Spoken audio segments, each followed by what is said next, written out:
Il y a 3000 ans, vivait un être humain comme vous et moi, habitant près d'une ville entourée de montagnes.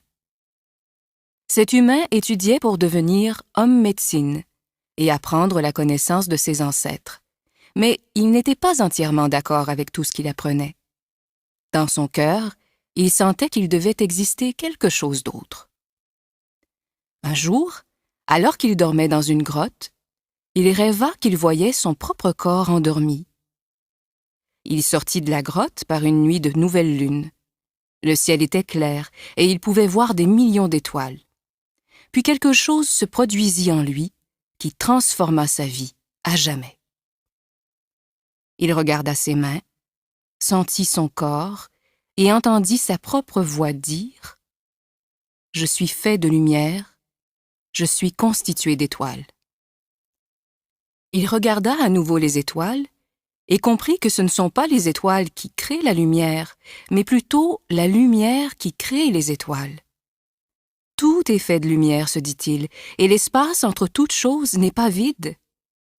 Et il sut que tout ce qui existe n'est qu'un seul être vivant, et que la lumière est le messager de la vie, parce qu'elle est vivante et contient la totalité de l'information de vie.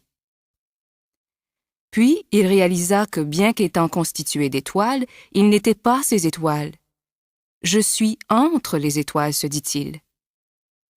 Alors, il appela les étoiles le tonal, et la lumière entre les étoiles le nagual, et il sut que c'est la vie, ou l'intention, qui crée l'harmonie et l'espace entre les deux.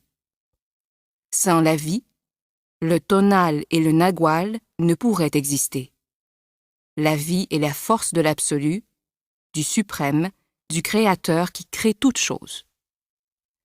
Voici ce qu'il découvrit. Tout ce qui existe est une manifestation de ce seul être vivant que l'on appelle Dieu. Tout est Dieu, et il en conclut que la perception humaine n'est que de la lumière percevant de la lumière. Il vit aussi que la matière est un miroir. Tout est un miroir réfléchissant la lumière et créant des images de cette lumière, et que le monde de l'illusion, le rêve, n'est que de la fumée nous empêchant de voir qui nous sommes vraiment. Le vrai moi est pur amour, pure lumière, dit-il. Cette compréhension changea sa vie. Sachant qui il était vraiment, il regarda les autres êtres humains et le reste de la nature et fut étonné de ce qu'il vit.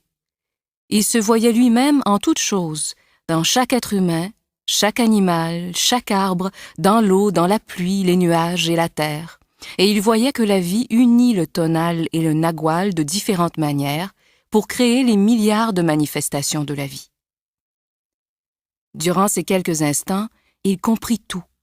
Il était enthousiasmé et son cœur rempli de paix.